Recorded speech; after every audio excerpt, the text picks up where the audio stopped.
ಕ್ಷೇತ್ರದಲ್ಲಿ ತಮಗೆ ಗೊತ್ತಿದ್ದಂಗೆ 100% ಒಳ್ಳೆಯ ರೆಸ್ಪಾನ್ಸ್ ಇದೆ. ನಮಗೆ ನಾವು ಏನು ಅಭಿವೃದ್ಧಿ ಮಾಡಿದ್ದೀವಿ, ನಮ್ಮ ಜಮೀರಣ್ಣವರು ನಾವು ಸೇರ್ಕೊಂಡು ಏನು ಅಭಿವೃದ್ಧಿ ಮಾಡಿದ್ದೀವಿ ಅದ್ರ ಪ್ರಕಾರ ಜನ ವೋಟ್ ಹಾಕ್ತಾರೆ. BJP ಅವರು ಕಳ್ಳರು, ಸುಳ್ಳು ಹೇಳ್ತಾರೆ. ಅವ್ರು ಯಾವತ್ತೂ ಬಂದು ಯಾವ ಕೆಲಸ ಕಾರ್ಯ ಮಾಡಿಲ್ಲ. ಏನು ಇವಾಗ ಎಲೆಕ್ಷನ್ ಬಂದೈತೆ ಪಾಂಪ್ಲೆಟ್ ಇಟ್ಕೊ ಬರ್ತಾವ್ರೆ. PC ಮುನ್ನವ್ರನ್ನ ನಾವು ನೋಡೇ ಇಲ್ಲ. ಕ್ಷೇತ್ರದಲ್ಲಿ ಅನೇಕ ಸಮಸ್ಯೆಗಳು ಬಂದಾಗ ಸ್ಪಂದಿಸಲಿಲ್ಲ. ಈಗ ನಾವು ಪ್ರತಿದಿನ ನಮ್ಮ ಅಭ್ಯರ್ಥಿ ಪ್ರಕಾರ ಸೀರಿಯಲ್ ನಂಬರ್ 1 ಪ್ರಕಾರ ಜಮೀರ್ ಅಹಮದ್ ಸಾಹೇಬರು ಮತ್ತು DC ರಮೇಶು ಮತ್ತು ವಿನಾಯಕ್ ಅವರು ಮತ್ತು ಎಲ್ಲ ಬ್ಲಾಕ್ ಅಧ್ಯಕ್ಷರು ಎಲ್ಲ ನಮ್ಮ ಜೊತೆಗಿರ್ತಕ್ಕಂಥ ಎಲ್ಲ ಹಿತೈಷಿಗಳು ಸೇರಿಕೊಂಡು ನಾರಾಯಣಸ್ವಾಮಿಯವರು ಎಲ್ಲರೂ ಸೇರಿಕೊಂಡು ಚುನಾವಣೆ ಪ್ರಚಾರನ ಪ್ರತಿದಿನ ಬೆಳಿಗ್ಗೆ 7 ಗಂಟೆಯಿಂದ ಬೆಳಿಗ್ಗೆ ಸಂಜೆ 2 ಟೈಮನ್ನು ಪ್ರಚಾರ ಮಾಡಿ ನಮ್ಮ ಅಭ್ಯರ್ಥಿನ ಗೆಲ್ಲಿಸ್ಬೇಕಂತೇಳಿ ತೀರ್ಮಾನ ಮಾಡಿದ್ದೀವಿ. ನಾವು ಓಟ್ ಕೇಳಬೇಕಾದ್ರೆ ನಾವು ಮಾಡಿರ್ತಕ್ಕಂಥ ಅಭಿವೃದ್ಧಿ ಏನು ಮಾಡಿದ್ದೀವಿ, ಅಭಿವೃದ್ಧಿ ಮಾಡಿದ್ದನ್ನು ಹೇಳಿಬಿಟ್ಟು ಓಟ್ ಕೇಳ್ತಾ ಇದ್ದೀವಿ.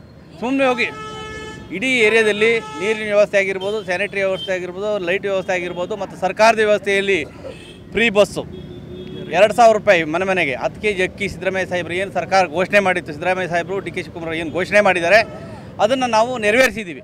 ಆ ನೆರವೇರಿಸಿದ್ದನ್ನು ನಾವು ಇವತ್ತು ಜನರ ಮುಂದೆ ಹೋಗಿ ನಮಗೆ ಮತ ಹಾಕಿ ಅಂತ ಕೇಳ್ತಾ ಇದ್ದೀವಿ. ಯಾಕಂದ್ರೆ ಇಷ್ಟೆಲ್ಲ ಕೆಲಸ ಮಾಡಿದ್ದೀವಲ್ಲ, ಫ್ರೀ ಬಸ್ಸು 2000 ರೂಪಾಯಿ ಇದು 100% ಇರುತ್ತೆ. ಸಿದ್ದರಾಮಯ್ಯ ಸಾಹೇಬರು ಹೇಳಿದ್ದಾರೆ, DK ಶಿವಕುಮಾರ್ ಸಾಹೇಬರು ಹೇಳಿದ್ದಾರೆ 100% ಇದ್ದೇ ಇರುತ್ತೆ. ಯಾವುದೇ ಕಾರಣದಲ್ಲೂ ಕೂಡ ಇದನ್ನು ತೆಗೆಯೋದಿಲ್ಲ ಅಂತಕ್ಕಂಥ ಮಾತನ್ನು ಹೇಳಿದ್ದಾರೆ. ಜನ ಅಪಪ್ರಚಾರ ಮಾಡ್ತಾ ಇದ್ದಾರೆ, ಸುಳ್ಳು. ಈ BJPಯವರಿಗೇನೋ ಅಪಪ್ರಚಾರ ಮಾಡೋದೇ ಅವರಿಗೊಂದು ದೊಡ್ಡ ಸುಳ್ಳಿನ ಸರದಾರರಾಗಿದ್ದಾರೆ ಅವರು. ನಾವು 100% ಉಳಿತದೆ ಅಂತ ನಾನು ಹೇಳ್ತೀನಿ. ಕ್ಷೇತ್ರದಲ್ಲಿ ತಮಗೆ ಗೊತ್ತಿದ್ದಂಗೆ 100% ಒಳ್ಳೆಯ ರೆಸ್ಪಾನ್ಸ್ ಇದೆ. ನಮಗೆ ನಾವು ಏನು ಅಭಿವೃದ್ಧಿ ಮಾಡಿದ್ದೀವಿ, ನಮ್ಮ ಜಮೀರಣ್ಣವರು ನಾವು ಸೇರ್ಕೊಂಡು ಏನು ಅಭಿವೃದ್ಧಿ ಮಾಡಿದ್ದೀವಿ ಅದ್ರ ಪ್ರಕಾರ ಜನ ವೋಟ್ ಹಾಕ್ತಾರೆ. ಹಾಗೆ ಅವರಿಗೆ 27 ದೇವಸ್ಥಾನಗಳಿಗೆ ಇವತ್ತು ಬಣ್ಣ ಹೊಡಿತಕ್ಕಂಥ ಕೆಲಸ ಮಾಡಿದ್ದಾರೆ. ಅದು ಸಾಕ್ಷಿ ಈ ರಾಮಾಂಜನೇಯನೇ ಸಾಕ್ಷಿ, ಈ ಸ್ಟ್ಯಾಚ್ಯೂನೇ ಸಾಕ್ಷಿ. ಎಲ್ಲ ದೇವಸ್ಥಾನಗಳಿಗೂ ಕೂಡ ಅವರು ದುಡ್ಡನ್ನು ಕೊಡ್ತಕ್ಕಂಥ ಕೆಲಸ ಮಾಡಿದ್ದಾರೆ. ಹಾಗಾಗಿ ಅವರಿಗೆ ಭಗವಂತ ಇನ್ನೂ ಹೆಚ್ಚಿನ ಶಕ್ತಿಯನ್ನು ಕೊಟ್ಟು ಜಮೀರಣ್ಣ ಆಯ್ಸಿರಲ್ ತನಕ ಕೂಡ ಅವರು ಶಾಸಕರಾಗಿ ಮಿನಿಸ್ಟ್ರಾಗಿ ಈ ಏರಿಯಾದಲ್ಲಿ ಇರಲಿ ಅಂತಕ್ಕಂಥದ್ದು ನಾನು ಹೇಳಕ್ಕೆ ಬಯಸ್ತೀನಿ. ಲೋಕಸಭಾ ಚುನಾವಣೆ ಅಂದರೆ 3 ಬಾರಿಗೆ PC ಮೋಹನ್ ಅವರಿಗೆ ಬಹುಮತ ಕೊಟ್ಟರು, ಎಲ್ಲ ಇದನ್ನು ಮಾಡಿದ್ರು, ಗೆಲ್ಲಿಸಿದ್ದಾರೆ. ಅಭಿವೃದ್ಧಿ ಕೆಲಸ ಯಾವುದೂ ಮಾಡಲಿಲ್ಲ ಅವರು. ಆದ್ದರಿಂದ ಈ ಸತಿ ಕಾಂಗ್ರೆಸ್ಗೆ ಬಹುಮತ ಕೊಡಬೇಕು ಅಂತೇಳಿ ನಮ್ಮ ವಾರ್ಡಿನ ನಮ್ಮ ಕ್ಷೇತ್ರ ಜನ ಎಲ್ಲ ಕಾಂಗ್ರೆಸ್ನ ಗೆಲ್ಲಿಸಬೇಕು. ಬರೀ BJP ಸರ್ಕಾರ ಬರೀ ಸುಳ್ಳೇಳ ಸರ್ಕಾರ ಆಗಿಬಿಟ್ಟಿದೆ. ಖಂಡಿತ ಎಲ್ಲ ಮಾಡಿದಾರಮ್ಮ. ನಮ್ಮ ಶಾಸಕರಾದಂಥ ಜಮೀರಣ್ಣವರು, ನಮ್ಮ ವಾರ್ಡಿನ ನಗರ ಪಾಲಿಕೆ ಸದಸ್ಯರಾದಂಥ ಸುಜಾತ DC ರಮೇಶ್ ಅಣ್ಣವರು ಸಾಕಷ್ಟು ಅಭಿವೃದ್ಧಿ ಕೆಲಸನ ನಮ್ಮ ವಾರ್ಡಲ್ಲಿ ಮಾಡಿಕೊಟ್ಟಿದ್ದಾರೆ. ಇವಾಗ ನಮ್ಮ ಮನೆಗೆ ಹೋಗ್ತಾ ಇದ್ದು ಪಾದಯಾತ್ರೆಯಲ್ಲಿ, ಅದರಲ್ಲಿ ಅವ್ರು ಹೇಳ್ತಾರೆ ಎಲ್ಲ ಹೆಚ್ಚಿನ ರೀತಿಯಲ್ಲಿ ನೀರಿನ ವ್ಯವಸ್ಥೆ ಮಾಡಿಕೊಟ್ಟಿದ್ದೀರಾ, ಚರಂಡಿ ವ್ಯವಸ್ಥೆ ಮಾಡಿದ್ದೀರಾ, ದೀಪದ ವ್ಯವಸ್ಥೆ ಮಾಡಿಕೊಟ್ಟಿದ್ದೀರಾ ರಮೇಶ್ ಅಣ್ಣ. ನೀನು ಬಂದಿದ್ಯಾ, ನಾವು ನಿಮಗೆ ಭೇದ ಭಾವ ಮಾಡಲ್ಲ, ನಿನಗೋಸ್ಕರ ನಾವು ಓಟ್ ಹಾಕ್ತೀವಿ ರಮೇಶ್ ಅಣ್ಣ ಅಂತೇಳಿ ಅವ್ರು ಮುಂದೆನೇ ಓಟಿಗೆ ಹೇಳ್ತಾ ಇದ್ದಾರೆ, ಪ್ರಜೆಗಳೆಲ್ಲ ಹೇಳ್ತಾ ಇದ್ದಾರೆ. ನಮ್ಮ ಜಮೀರಣ್ಣವರು, ನಮ್ಮ 1 ಪಾರ್ಟಿ 1 ವಾರ್ಡು ರಮೇಶ್ ಅಣ್ಣವರು ಮಾಡೋಂಥ ಕೆಲಸ ಬೆಳಿಗ್ಗೆ ಬಂದರೆ ನೋಡಿ, ಅವ್ರ ಅಧಿಕಾರ ಹೋಗಿ 4 ವರ್ಷ ಆಗಿದೆ. ಆದ್ರೂ ಬೆಳಿಗ್ಗೆ ಬಂದರೆ ಸಾಯಂಕಾಲದವರೆಗೂ ಆಫೀಸ್ ತೆಗೆದಿರ್ತಾರೆ. ಜನಗಳಿಗೆ ಅವತ್ತಿನ ದಿವಸ ಅಧಿಕಾರದಲ್ಲಿ ಏನು ಕೆಲಸ ಮಾಡ್ತಾಯಿದ್ರು ಇವತ್ತಿಗೂ ಅದೇ ಕೆಲಸ ಮಾಡ್ತಾಯಿದ್ದಾರೆ. ನೀರಿನ ಅಭಾವ ತುಂಬ ಇತ್ತು, ಆದರೆ ಇಲ್ಲಿ ನೀರಿನ ಅಭಾವನೇ ಇಲ್ಲ. ಎಲ್ಲ ಥರನೂ ಮೇಂಟೈನ್ ಮಾಡ್ತಾವ್ರೆ. ಆದ್ದರಿಂದ ರಮೇಶ್ ಅಣ್ಣ ಏನು ಹೇಳ್ತಾರೆ ಅದೇ ತೀರ್ಪು ಅಂತಾರೆ. BJP ಅವರು ಕಳ್ಳರು, ನಾವು ಅವರು ಸುಳ್ಳು ಹಾಕಲ್ಲ. ಸುಳ್ಳು ಹೇಳ್ತಾರೆ. ಅವ್ರು ಯಾವತ್ತೂ ಬಂದು ಯಾವ ಕೆಲಸ ಕಾರ್ಯ ಮಾಡಿಲ್ಲ. ಏನು ಇವಾಗ ಎಲೆಕ್ಷನ್ ಬಂದೈತೆ ಪಾಂಪ್ಲೆಟ್ ಇಟ್ಕೊ ಬರ್ತಾವ್ರೆ. ಅವ್ರಿಗೆ ಹಾಕಲ್ಲ ರಮೇಶ್ ಅಣ್ಣ.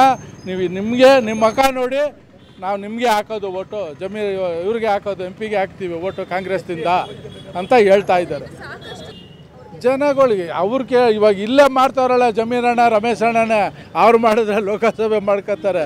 ಇಲ್ಲಿ ಏರಿಯಾಗೆಲ್ಲ ಚಾಮರಾಜಪೇಟೆ ಕ್ಷೇತ್ರಕ್ಕೆ ಇವರೇ ಮಾಡ್ತಾರಲ್ಲ ರಮೇಶ್ ಅಣ್ಣ, DC ರಮೇಶ್ ಅಣ್ಣ, ಆಮೇಲೆ ಇವರು ಜಮೀರಣ್ಣ ಅವರೇ ಮಾಡ್ತಾಯಿದ್ದಾರಲ್ಲ ಮೇಡಮ್ ಅವರೇ. ಕೆಲಸ ಕಣ್ಣು ಮುಂದೆ ಇದೆ ಅವ್ರು ಮಾಡಿರೋ ಕೆಲಸಗಳು. ಯಾವುದು ಸುಳ್ಳು ತಟ್ವಾಟ ಯಾವುದೂ ಮಾಡ್ತಾಯಿಲ್ಲ. ಕಾಂಗ್ರೆಸ್ಗೆ ಯಾಕೆ ಓಟ್ ಹಾಕ್ಬೇಕಂದ್ರೆ ಕಾಂಗ್ರೆಸ್ ನುಡ್ದಂತ ನಡೀತಾವ್ರೆ. ಪ್ರತಿಯೊಂದು ಕೆಲಸನೂ ಕೂಡ ನೀವು ಈಗ ನೋಡ್ತಾ ಇದ್ದೀರಾ, ರೋಡ್ಗಳು ನೋಡ್ತಾ ಇದ್ದೀರಾ, ಮನೆಗೆ ನೀರಿನ ವ್ಯವಸ್ಥೆಯಲ್ಲಿ ಎಲ್ಲ. ಈಗ ಕೊರೋನಾ ಬಂದಾಗ ಮನೆಗೂ ಕೂಡ ಯಾವುದು ಕಷ್ಟ ಸುಖ ಅಂತ ಕೇಳಿದ್ದಾರೆ, ಕಿಟ್ಗಳು ಕೊಟ್ಟಿದ್ದಾರೆ. ಆಮೇಲೆ ಎಲ್ಲ ರೋಡು ಕೂಡ ನೀವು ಇವಾಗ ನೋಡ್ತಾ ಇದ್ದೀರಾ, ಟಾರ್ಗಳಾಗಲಿ, ಮೋರಿ ಕೆಲಸ ಆಗಲಿ, ಪ್ರತಿಯೊಂದು ಕಾಮಗಾರಿನೂ ಕೂಡ ಸ್ವಚ್ಛವಾಗಿ ನೀಟಾಗಿ ಮಾಡ್ತಾಯಿದ್ದಾರೆ. ಯಾವುದೇ ಸುಳ್ಳು ಭರವಸೆಗಳು ಕೊಡ್ತಾಯಿಲ್ಲ. ಏನು ನುಡಿದಿದ್ದಾರೆ ಅದೇ ರೀತಿ ನಡ್ಕೊಂತವ್ರೆ. ಎಲ್ಲ ಹೆಣ್ಮಕ್ಳಿಗೂ ಕೂಡ ಇವಾಗೆಲ್ಲ ನೀವೇ ನೋಡ್ತಾ ಇದ್ದೀರಾ ಮಾಧ್ಯಮದಲ್ಲಿ, ಬಸ್ಸು ಫ್ರೀ ಮಾಡಿದ್ದಾರೆ. ಆಮೇಲೆ 2000 ರೂಪಾಯಿ ಕೊಟ್ಟಿದ್ದಾರೆ.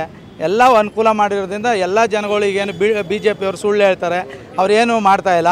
ಅದರಿಂದ ನಾವು ಇನ್ನು ನೆಕ್ಸ್ಟು ನಾವು ಕಾಂಗ್ರೆಸ್ಗೆ ವೋಟ್ ಹಾಕಬೇಕು ಅನ್ನೋದು ಜನಕ್ಕೆ ಮನಸ್ಸಲ್ಲಿದೆ.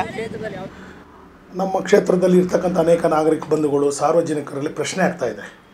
ಏನಿವತ್ತು ಬಿ ಜೆ ಪಿ ಅಭ್ಯರ್ಥಿ ಇದ್ದಾರೆ, ಪಿ ಸಿ ಮುನ್ನವ್ರನ್ನ ನಾವು ನೋಡೇ ಇಲ್ಲ, ಕ್ಷೇತ್ರದಲ್ಲಿ ಅನೇಕ ಸಮಸ್ಯೆಗಳು ಬಂದಾಗ ಸ್ಪಂದಿಸಲಿಲ್ಲ. ಮುಖ್ಯವಾಗಿ ಅವರು ಕೋವಿಡ್ ಸಂದರ್ಭದಲ್ಲಿ ಯಾವುದೇ ಕ್ಷೇತ್ರದಲ್ಲಾಗಲಿ ಸಕ್ರಿಯವಾಗಿ ಅವರು ಪಾಲ್ಗೊಳ್ಳಿಲ್ಲ, ಮನೆ ಬಿಟ್ಟು ಆಚೆ ಬರಲಿಲ್ಲ ಅನ್ನೋದು ಒಂದು ಭಾಳ ಜನಗಳಲ್ಲಿ ಭಾಳ ಒಂದು ನೋವಿದೆ. ಅದು ನೀವು ಬೆಂಗಳೂರು ಕೇಂದ್ರದಲ್ಲೋ ಅಥವಾ ರಾಜ್ಯದಲ್ಲಾದರೆ ಬೇರೆ ಬೇರೆ ಪರಿಣಾಮ ಬೀರುವಂಥದ್ದು ಇರ್ತದೆ. ಇಲ್ಲಿ ಜೆ ಡಿ ಎಸ್ ಪಕ್ಷ ಅಸ್ತಿತ್ವದಲ್ಲೇ ಇಲ್ವಲ್ಲ. ಜೆ ಡಿ ಎಸ್ ಪಕ್ಷ ನಮ್ಮ ಬೆಂಗಳೂರು ಕೇಂದ್ರ ಲೋಕಸಭಾ ಕ್ಷೇತ್ರದಲ್ಲಿ ಎಲ್ಲಿದೆ ಜೆ ಡಿ ಎಸ್ ಪಕ್ಷ? ಅವರು ಎಷ್ಟು ಮತ ತೊಗೊಂಡಿದ್ದಾರೆ ಕಳೆದ ಚುನಾವಣೆಯಲ್ಲಿ? ಯಾವುದೇ ಜೆ ಡಿ ಎಸ್ ಅಭ್ಯರ್ಥಿ ತೊಗೊಂಡಿದ್ರೆ ಅವ್ರಿಗೆ ಠೇವಣಿನೇ ಇಲ್ವಲ್ಲ ಅಲ್ಲಿ. ಈಗ ಉದಾಹರಣೆಗೆ ನಮ್ಮ ಕ್ಷೇತ್ರದ ಶಾಸಕರು 5 ಬಾರಿ ಗೆದ್ದಿದ್ದಾರೆ. ಜಮೀರ್ ಅಹಮದ್ ಖಾನ್ ಅವರು 5 ಬಾರಿ ಗೆದ್ದಂಥವ್ರು 2006ರಿಂದ ಇಲ್ಲಿವರೆಗೂ ನಮ್ಮ ಕ್ಷೇತ್ರದಲ್ಲಿ ಯಾವುದಾದ್ರು ಒಂದೇ ಒಂದು ಸಣ್ಣ ಕೋಮುಗಲಭೆ ಇದೆಯಾ? ಉದಾಹರಣೆ ಕೊಡಿ ನೋಡೋಣ. ಎಲ್ಲೂ ಇಲ್ವಲ್ಲ. ಅವ್ರು ಇಲ್ಲಿಂದ 2006ರಿಂದ ಇಲ್ಲಿವರೆಗೂ ಅವ್ರು ಕೊಟ್ಟಂಥ ಅಭಿವೃದ್ಧಿ ಕಾರ್ಯ ಅದ್ರ ಮೇಲೆ ತಾನೇ ಜನಗಳು ಮತ ಕೊಡ್ತಾಯಿದ್ದಾರೆ. ಹೆಚ್ಚೆಚ್ಚಾಗಿ 55,000 ಲೀಡಿಂಗಲ್ಲಿ ಗೆಲ್ತಾರೆ ಅನ್ನೋ ಕಾರಣ ಏನು? ಜಮೀರ್ ಅಹಮದ್ ಖಾನ್ ಅವರು ಇಲ್ಲಿ ಕೊಟ್ಟಂಥ ಕೊಡುಗೆಗಳಿದೆ. ನೀರಿನ ಸಮಸ್ಯೆ ನಿವಾರಿಸಿದ್ರು, ರಸ್ತೆಗಳು ಅಭಿವೃದ್ಧಿ ಆಯಿತು, ಶಾಲೆಗಳು ಹೈಟೆಕ್ ಆಗ್ತಾಯಿದೆ. ಈ ಬಡವರು ಮಾಮೂಲಿ ಒಂದು ಕಾನ್ವೆಂಟ್ ಸ್ಕೂಲ್ ಹೋಗ್ಬೇಕು ಅಂದರೆ ಇವತ್ತು 1 ಲಕ್ಷ 2 ಲಕ್ಷ ಕೊಡಬೇಕು. ಇವತ್ತು 13-14 ಸ್ಕೂಲು ಅವರು ನಮ್ಮ ಕ್ಷೇತ್ರದಲ್ಲಿ ಬರ್ತಕ್ಕಂಥ ಶಾಲೆಗಳನ್ನ ಹೈಟೆಕ್ ರೀತಿಯಲ್ಲಿ ಅಭಿವೃದ್ಧಿ ಮಾಡ್ತಾವ್ರೆ.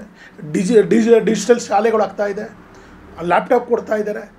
SSLC ಮತ್ತು PUCಲಿ ಯಾರು 90-95% ತೊಗೊಂಡಿದ್ದಾರೆ ಅವ್ರಿಗೆಲ್ಲ ವಿಶೇಷವಾಗಿ ಲ್ಯಾಪ್ಟಾಪ್ನ ಕೊಟ್ಟಿದ್ದಾರೆ ಸ್ವಂತ ಹಣದಿಂದ.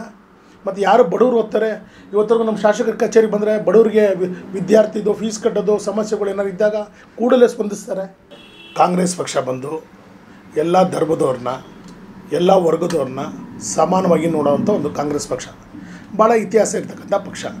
ಇವತ್ತು ನಮ್ಮ ರಾಜ್ಯದಲ್ಲಿ 28 ಕ್ಷೇತ್ರಗಳಿದೆ. ಒಕ್ಕಲಿಗರು ಕೊಟ್ಟಿದ್ದೀವಿ, ಕುರುಬರಿಗೆ ಕೊಟ್ಟಿದ್ದೀವಿ, ಹಿಂದುಳಿದ ವರ್ಗದವ್ರು ಕೊಟ್ಟಿದ್ದೀವಿ, SC ಸಮಾಜದವ್ರು ಕೊಟ್ಟಿದ್ದೀವಿ.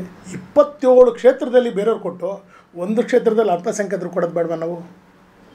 28 ಕ್ಷೇತ್ರಕ್ಕೆ ಎಲ್ಲರೂ ಮತ ಮಾಡ್ತಾರಲ್ಲ ಇಡೀ ರಾಜ್ಯದಲ್ಲಿ, 1 ಕ್ಷೇತ್ರ ಅವ್ರು ಕೊಡಬಾರ್ದ? ಜೊತೆಗೆ ಬೆಂಗಳೂರು ನಗರ ನಮ್ಮ ಕೇಂದ್ರದಲ್ಲಿ ಅಲ್ಪಸಂಖ್ಯಾತರು ಹೆಚ್ಚಾಗಿ ವಾಸ ಮಾಡ್ತಕ್ಕಂಥ ಒಂದು ಕ್ಷೇತ್ರ ಇದು. ಮತ್ತು ನಮ್ಮ ಅಭ್ಯರ್ಥಿನೂ ಸೂಕ್ತವಾದ ಅಭ್ಯರ್ಥಿ. ಕಳೆದ ಸಾರಿ ರಿಜ್ವಾನ್ ಅವ್ರು ಕೊಟ್ಟಿದ್ದರು. ಎಂಥ ಅಭ್ಯರ್ಥಿಯವರು! ಆ ಒಂದು ಇದರಲ್ಲೇ ಜನ ಅವತ್ತೊಂದು ತೀರ್ಪು ಬೇರೆ ಥರ ಕೊಟ್ಟರು. ಇವಾಗ ಶಿವಾಜಿನಗರಲ್ಲಿ 2 ಬಾರಿ ಅವರು ಶಾಸಕರಾಗಿ ಸೇವೆ ಮಾಡ್ತಾ ಇಲ್ವಾ? ಅದೇ ರೀತಿ ಅದಕ್ಕಿಂತ ಒಳ್ಳೆಯ ಅಭ್ಯರ್ಥಿ ಮನ್ಸೂರ್ ಅಲಿ ಖಾನ್ ಅವರು. ಶಿಕ್ಷಣ ತಜ್ಞ ಇದ್ದಾರೆ, ಯುವಕ ಇದ್ದಾರೆ. ಮತ್ತೆ ನಾನು ತುಂಬ ಕಡೆ ನಾನು ಹೇಳ್ತಾ ಇರ್ತೀನಿ, ಎಜುಕೇಟೆಡ್, ಅವ್ರದ್ದೇ ಆದಂಥ ಒಂದು ಡ್ರೀಮ್ ಇಟ್ಕೊಂಡಿದ್ದಾರೆ.